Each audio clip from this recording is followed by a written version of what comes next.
Hello, everybody. It's Michael Finkley with The Michael Finkley Show. And I'm Nicole with Conversations with Nicole. You can join me Wednesdays at 9 a.m. on all of my streaming platforms. Well, Nikki, don't forget about The Michael Finkley Show, Mondays, 12 p.m. Eastern Standard Time on the CTR Media Network. Join us.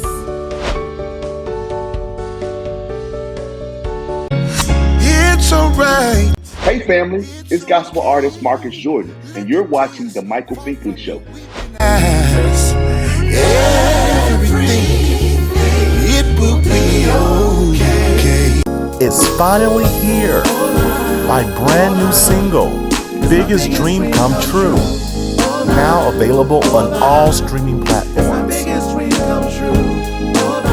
The next Michael Finkley, actress, social media influencer, and advocate Lolita Milena is with us. Talks about her journey as a paraplegic entertainer and a community spotlight series with the founder of the Exit Strategy LLC, Ronald Richardson II is with us. All new Finkley, Monday. There's a new familiar face this time. Say hello to the new daytime. See it everywhere you go. New and the greatest show. It's no other than the Michael Finkley Show. There is no other. He's like no other. I'm so glad that someone resonates with me. I'm so glad it's someone to Welcome back to the Michael Finkley Show. Now, y'all, my next guest, she's an author, she's an actress, she's an advocate, and the list continues and goes on and on and on and on. I am talking about Lolita Molina. How are you? I am good. Thank you so much for having me. You're very welcome. You're very, very welcome. We were introduced by amazing Lisa. We love Lisa. Love her, love her, love her. And when she presented your information to us, I'm like, yeah. Can I talk with her? That one, Lisa, that one, right? Because you have overcome so much, but yet you still smile, you still serve, right? You still inspire others. How do you keep your motivation up with everything that you've been through in life? I really, really like iced coffee and it gets me through the day. And I think the caffeine just gives me a really optimistic buzz. But realistically, I love it. no, realistically, I have my bad days, but I keep that to myself, obviously. I think if I had a good day every single day, I don't think I'd be here. I think I'd be in Area 51 to be studied, to be more robotic, if you will. That part. So let's go back, right? Let's talk about that past, right? How did you end up here? What did that past look like? That dark side of the story that you lived. A lot happened in just a few years. I was born in Siberia. I was pretty much immediately an orphan from that. And I was brought to the United States by a foster family with the intention to adopt, which was kind of their loophole to bring me here. And that autumn, I was left permanently paralyzed in an act of child abuse from the foster father. Through that, I was immediately fostered and then later adopted by my current family. So I went from that home and gained pretty much 8 sisters and a brother. Big family. Big family. Out of the 10 of us, 7 of us are adopted. So I got to experience all different kinds of people and mindsets and stories. So storytelling and hearing stories was already prevalent by the time I knew the English language. So I went from a dark beginning to a home of different opportunities that I'm very, very grateful for. I love that, right? We all start from somewhere, but we never know how we're going to end up, right? But at the end of the day, we have to be optimistic about that as well. And Yes. In that story, right? In your story, have you ever desired to meet your birth parents? No, it's not like, oh, I hate them. I would never want to see them. It's more so there's just no connection to that side. I'm more interested in learning about my genealogy, but I don't need to meet anyone from there. It's just not something that is an aim in my heart. Thank you for giving me life, but the buck stops there, pretty much. Gotcha. Okay. That's okay. It's just, I've asked that question so many times, different individuals. It's just so many different answers to go along with it. And each answer is so unique in their own way, right? And I have chalked it up to that's your life. You have to be okay with what you feel, right? You have to feel our feelings and to be okay with that. And you're okay with that. And you're moving on with life. And you're there moving on with life. I love that. So what do we see now as the Arthur, as the actress? Was it an easy road getting there? I mean, the acting took far longer, but when it comes to being an author, I was writing stories the moment I knew how to form a sentence. My mother had saved a lot of my spiral ring notebooks because by the time I knew how to write, I was writing little short stories from cover to cover of those journals. And she kept a few of them. Were the stories good? I was 6. But it's always been, I've always been a storyteller. I would tell stories to my older sisters, my younger sisters. My mother and I bonded over tons of film and TV. I bonded with my father over novels and music. So storytelling in all different forms was just in my home and I absorbed it like a sponge. So being a storyteller was just something that was natural. The acting, I come from a very not artistic place where I live. So it was hard to find opportunities. It was harder to find them. And when I did, there was really no going past what I did have here. So social media becoming a thing was great for me because then I got to explore acting and storytelling in that medium through social media. And that's how my management found me. And then that's how I got my first job, which was super, super cool. And so it was just, it all just kind of fell into place. And I have friends who tell me, your life literally plays out like a chapter book. They said, it really does. They said everything just kind of moved into each chapter as it should have. And I sit back and go, yeah, kind of did actually. Which chapter do you like the best? I would say the beginning to, ironically enough, 2020. Everything really started kicking off in 2020 when the world stopped, essentially. When social aspects of our lives stopped, everything really started rolling for me. Gotcha. And even the start of your content era, was it really a dare from your sister? Yes. Yeah. How did that play out? My younger sister always knew that in high school I was very much the mouse of my grade. I had friends, but I wasn't popular by any means. I was just the one kid in a wheelchair in school. So I didn't care about social media at the time. I didn't care about any of being like an influencer.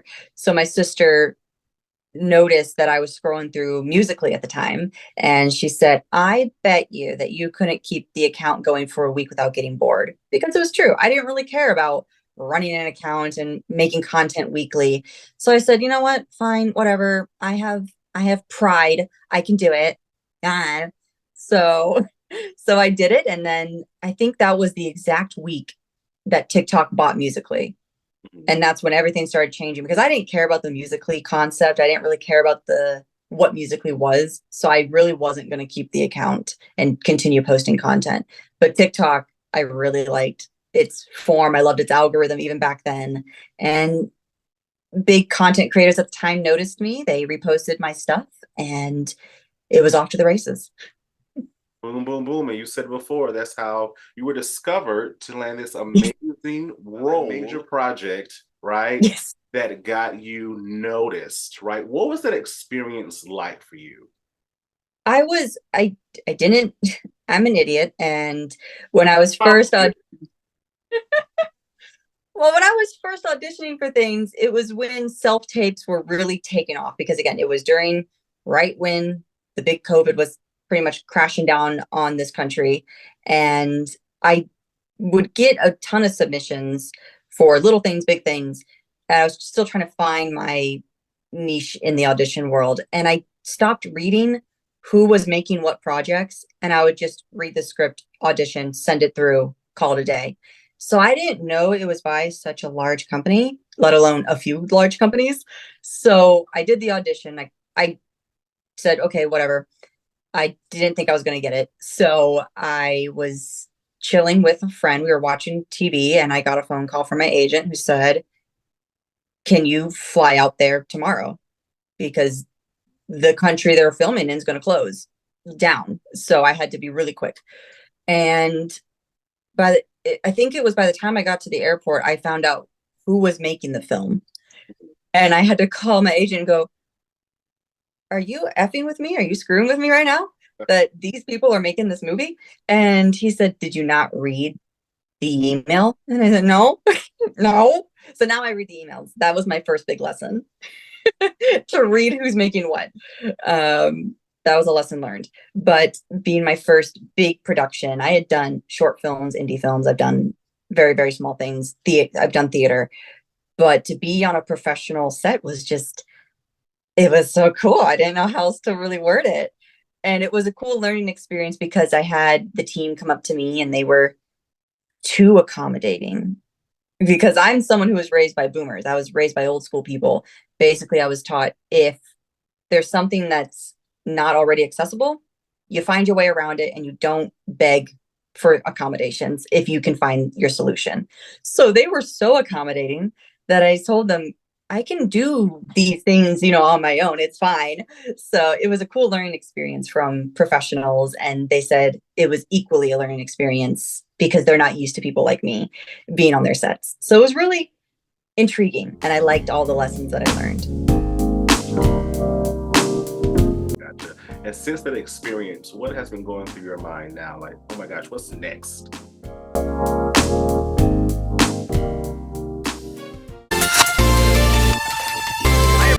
I'm Chief Meteorologist Ed Piotrowski with ABC 15, and you're watching The Michael Finkley Show.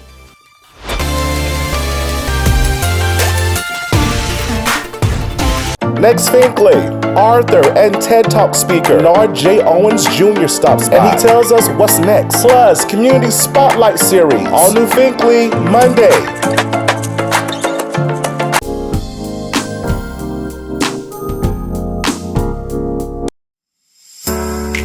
Hello everybody, it's Finkley from the Finkley Experience. We're an educational consulting firm that specializes in first-generation education. So we assist students with their college and career endeavors. We train school administrators on the state of first-generation students. And also, we partner with colleges and universities to assist their first-generation population for easy transition from high school to college. So if you're looking for a presenter or a speaker that presents on these topics and so much more, visit our website at thefinkleyexperience.com and learn about all that we do. We're looking forward to working with you. CTR Media Network is now accepting new podcasters to join our growing network that's reaching 350 million global listeners. Have you heard? CTR Media Network offers podcast production, podcast training, distribution, and product placement. Book us for your next event or schedule an interview with CTR Media Network podcasters today. To learn more, go to ctrmedianetwork.com.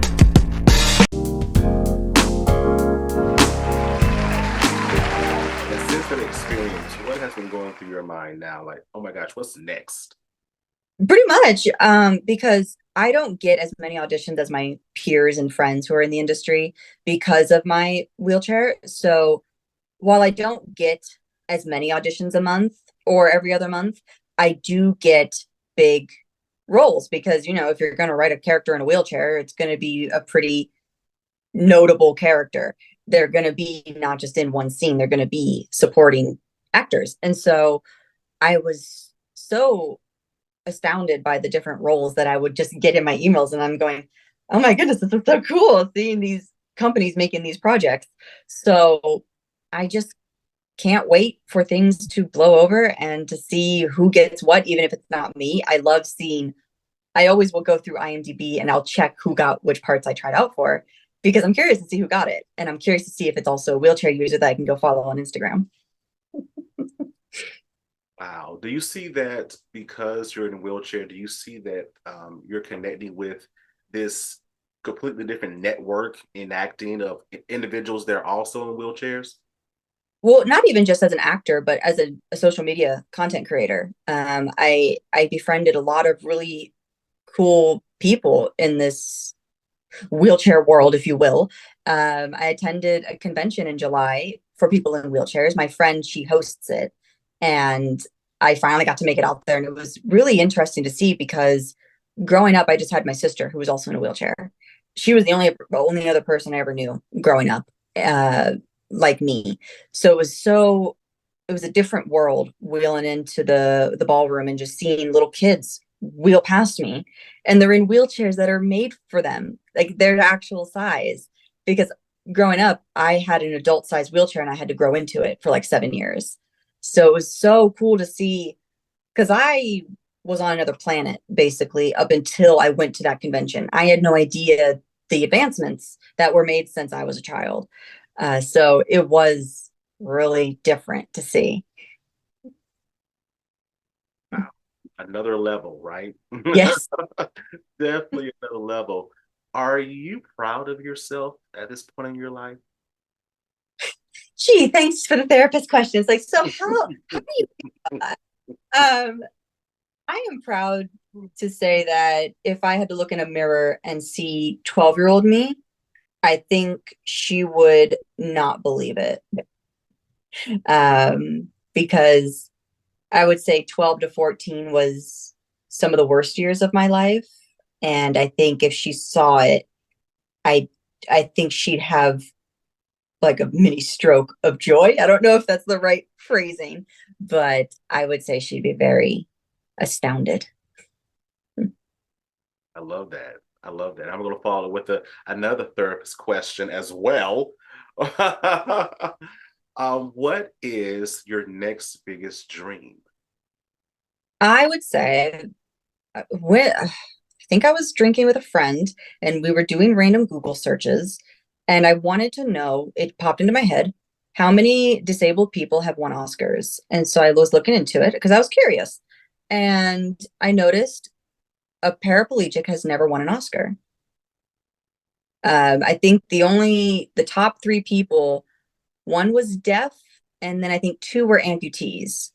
I have a sister who's deaf, so I was really happy to see that a deaf person had won an Oscar in history, but not a wheelchair user. So that's my next big dream. You're going to be the first. And if not me, I want to live to see the day that I can sit in that audience and see it happen for someone. This is what I always say, because my best friend always says this to me. She's like, you know what? It has to come to pass because your words are listening, right? Mhm. So it has to happen. It has to happen. You said it. Now it's got to happen. So now Yes. we're just waiting for it to happen. You're just waiting patiently. Yeah, that's what we're doing. That's what we're doing. What have you recently learned about yourself that you didn't already know? I don't already know. That I'm more stubborn than I thought I was originally. That could be good, that could be bad. And that my resilience is actually admired by people. I always thought that people just said it to be nice, because when you see someone in a wheelchair, I think there's that really, really heavy stereotype of, oh, they're doing great because they're in a chair and we expected less. So if they do the bare minimum, that's amazing. And I think when people say that they admire how I never give up, even if it's like, hey, Lita, this is like pretty much actually impossible. I know that there is no impossible thing, but this is actually not going to happen. And I refuse to give up on it. And people admire that. I never expected that to be true. I always thought it was just something nice people said. Wow. Wow. The expectations at times of ourselves, right? Kind of get the best of us. And in all of that, we learn, we grow, we improve. And that's what I love about life. right? That's what I love about life. And that goes into your social media as well. When I'm watching your social media, I feel great because I'm listening to someone that has been through something, but they always have a positive outlook on it. When persons, that's what I get from it. But when you're making this content, what do you want people to feel? It depends on which content. Like if you're watching a cosplay video, usually I want you to be very scared. I want you to be afraid. But if it's about wheelchair content, Lolita. I just want. But when it comes to the wheelchair content, whether it's my dark humor or just explaining a day-to-day thing that I do that people may not know can be done, I do it as a way to show people the most realistic point of view. Because I will see wheelchair creators, disabled creators, they will describe a way that they do something, but it's always with that push of inspiration.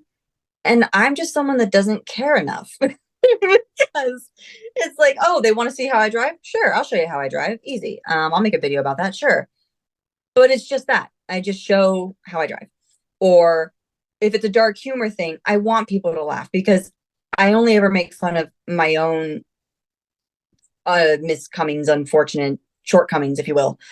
And I want to show that it's okay to laugh and it's okay to watch educational content that I put out.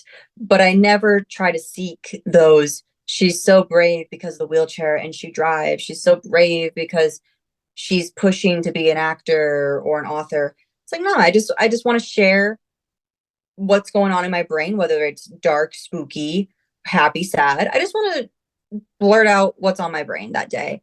And I think my audience really enjoys that. And I promise you, it makes you that much more three-dimensional as well. Because sometimes, especially in talking with you, right, we see only two-dimensional persons when we watch social media. But with the content that you have, it's like, okay, watch me drive, watch me eat, watch me do this, right? You are inviting us into your world. So please continue to do that, right? Please, I want to see more. I want to see more. I will. Yay! I love it. I love it. How can the Think Fam follow you on social media? Sorry? How can the Think Fam follow you on social media? All my socials are Lolita Molina. I have TikTok, YouTube, Instagram, Patreon, and I think that's it. I'm trying to think of all the. Wow! Oh my goodness, that's enough. Oh, I love it. I love it. But thank you so much for sharing your story with us. We really appreciate you. We will be following, watching, even more so. Definitely. So Think Fam definitely support. Thank you for being with us. Thank you so much for having me. You're welcome. Think Fam, as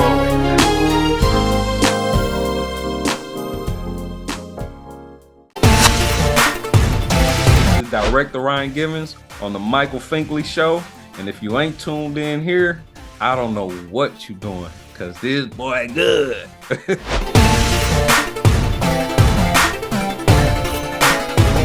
Looking for some of the best soul food right here in Mullen, South Carolina? I promise you, come on down to Garden Alley.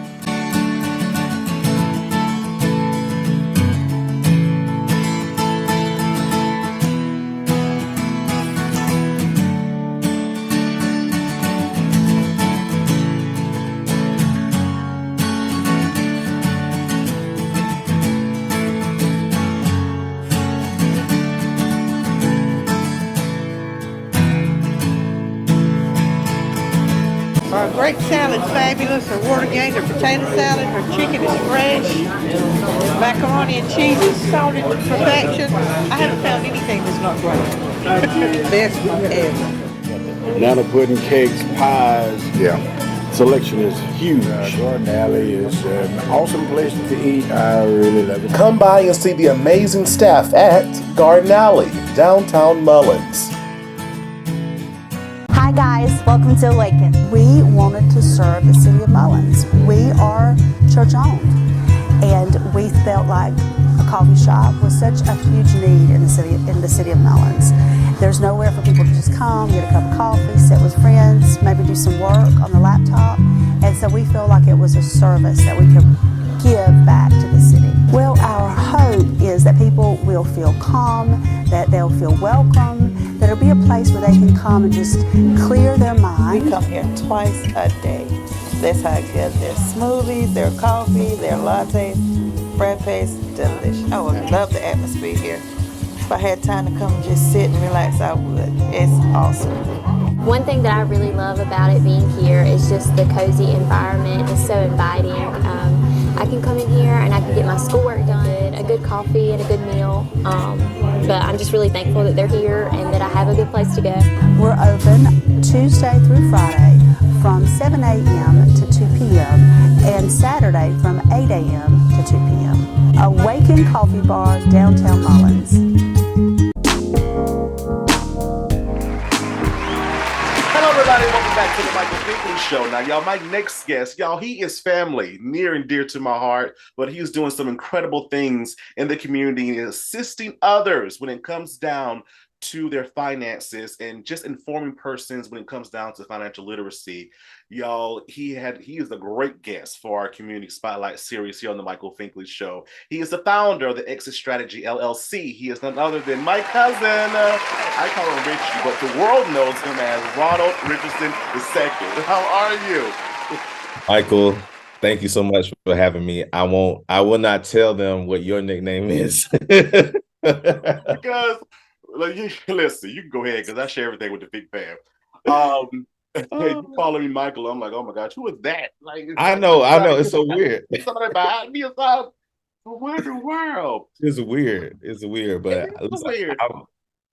We have known each other all our lives, and literally, it's like, okay, now I guess we're grown up now. We have to act as such. I guess we have to use our professional names. I guess Ronald. I know it just sounds so weird you calling me that, but yeah. But listen, I'm glad to be here with the Fink fam, the Fink family. That's what you call it, right? The Fink, yes. The Fink family. Yes. Okay. Yes, we're the Fink fam over here in this corner, and I appreciate you because you know we grow, right? We improve, and we find our niche in life, and you have truly found yours. Within what you're doing now, right, with the Exit Strategy LLC. So tell us about this fantastic business. Yep. So I'm glad you asked. So I am a financial professional, and I don't know if I can bring this up, but there's a topic that is kind of going on social media about someone who's dear to the food community and in a person of Keith Lee, right? And I love Keith Lee. And a lot of buzz was going around, and someone asked the question, like, what gave you the authority or the right to be able to critique these foods, or what's your qualifications?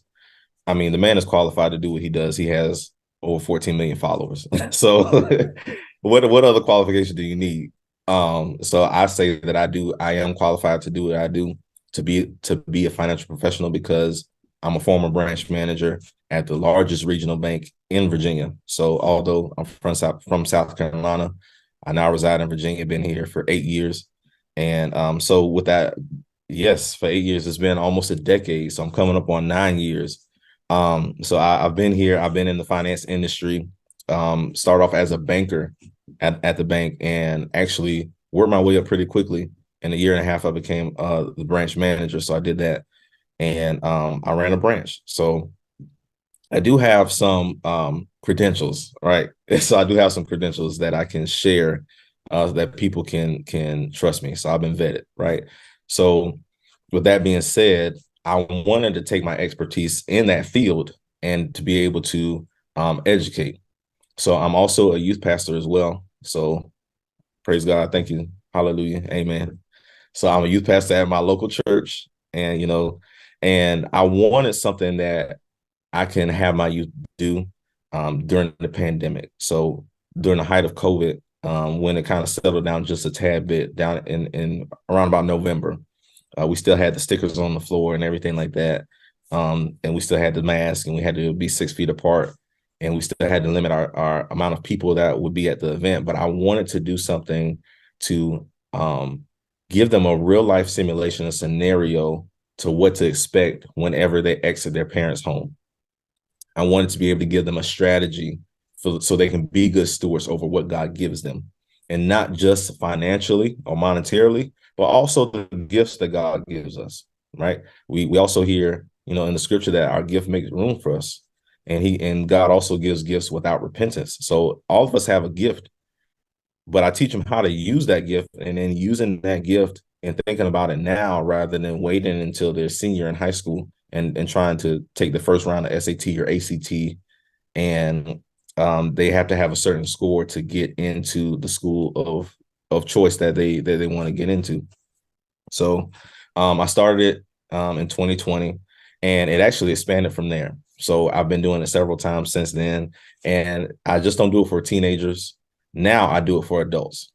So I branched it off for adults, small business owners, and entrepreneurs. And as you can see in my background, I turned it into a challenge.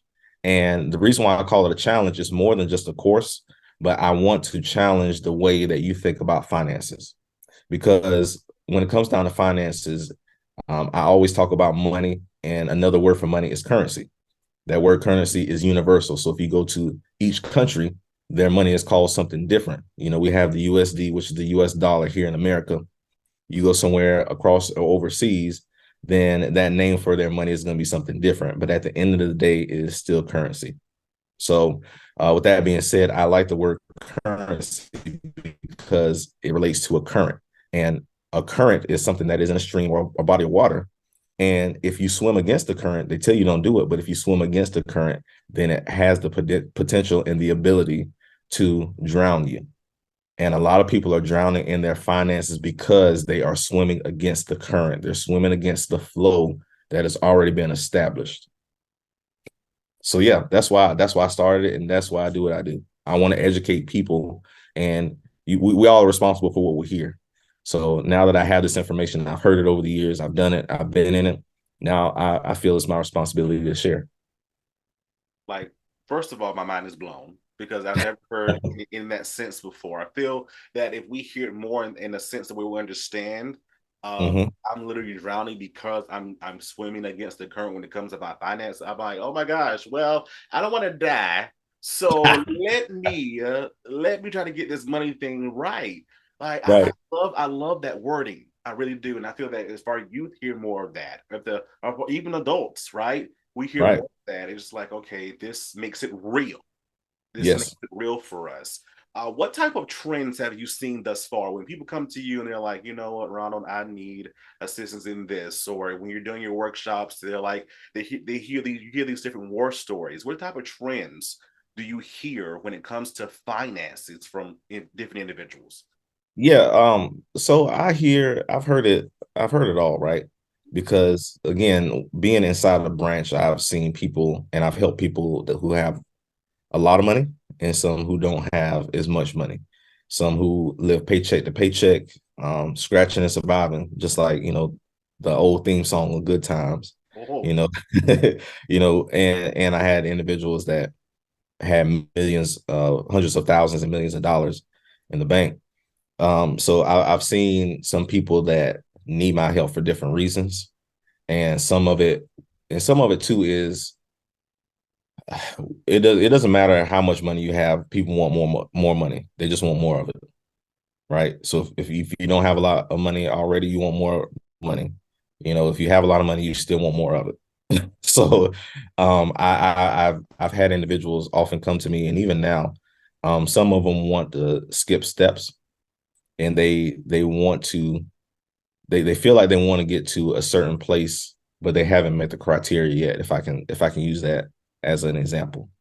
It's almost like a video game. You can't jump to level 16 if you haven't passed levels 1 through 15. So, just like that, popular saying, there's levels to this. So the trends that I've seen is that people, when they don't understand how money works and how money operates, then they end up back where they left off. They end up back to where they were at the beginning because their mind has not changed when it comes down to money. So that's why people who win the lottery, and usually the people that play the lottery are people who are in poverty. So with that being said, that's the reason why a year afterward they have to file for bankruptcy, because they didn't factor in and consider that they need to pay taxes on this $1 million house. They didn't consider that they need to maintain and upkeep this $200,000 vehicle, right? So it's these things that I've seen people just trending as far as their mindset when it comes down to money. If they don't change their mindset on how money operates and how money works, and that is just a tool, it breeds a mindset of money controlling you when you should be controlling the money. So that's what I come across a lot. And again, and that's not just limited to the individuals that are in those impoverished situations, but it's also for individuals that do have a lot of money and can be a little too greedy. So some trends I've seen are just in this people just wanting more money, but sometimes more money isn't the answer to their problem. I know that again you hear these different war stories or what have you. What is your advice as an expert? What are some things? Give us like the top 3 things that we should do to get to our next level of financial growth. 3 tips to get to that next level. This is very important. So I tell people this, and this is not always what they want to hear. Okay, but this is very practical. But this will also be life-changing.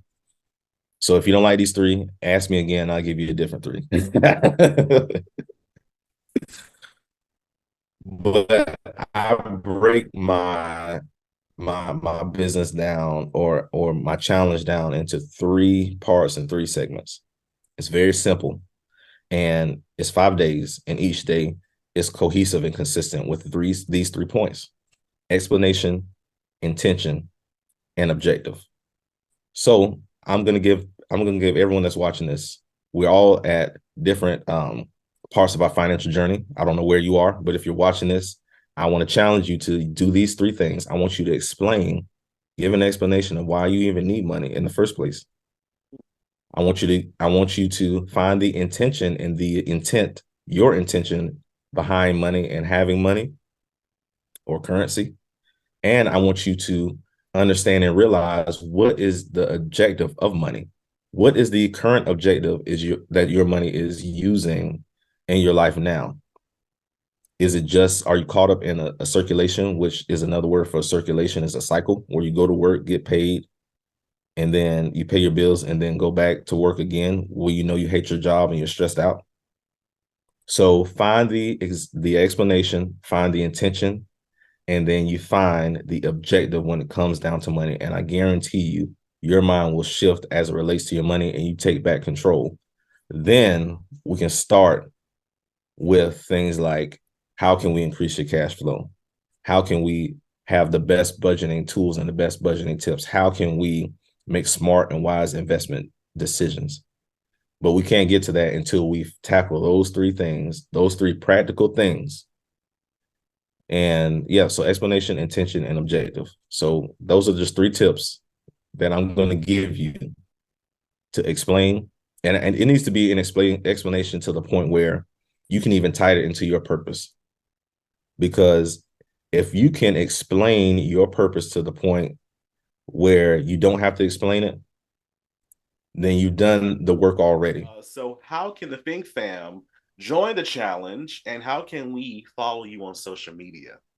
Yes. So Think Fam, you can go to theexitstrategychallenge.com, and that's where you can find the challenge. And I do it for 5 days, and it's 1 hour per day. So it'll be during the time of 12 p.m. to 1 p.m. Eastern Standard Time. But I also record those sessions. So it is a Zoom session. I'll record those sessions so you can go back and watch it if you miss it. Or if you're like a lot of my clients and students, you have to, even if you're at the live session, you have to go back and watch it because I give so much information.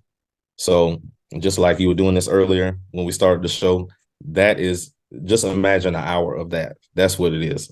It's just mind-blowing content that people have to, I tell them, listen, I'm gonna go back to the country for a second. I tell them, listen, y'all better strap up and get ready. Y'all better buckle up, because after each day, your ears gonna be smoking. Your ears will be smoking. That's how much information I give. So go to theexitstrategychallenge.com and sign up for the challenge. And I do have some package rates. So if you want to join as a family, that's fine, or a group of people, some friends. I also have some package deals as well. Also, too, you can follow me on social media. Follow me on Instagram, Ronald K. Richardson, and on TikTok, Ronald K. Richardson. And you can find me on Facebook, Ronald Richardson II. So Instagram and TikTok, Ronald K. Richardson. And on Facebook, it's Ronald Richardson II. It works, Think Fam. Definitely go follow. Think Fam, don't go away.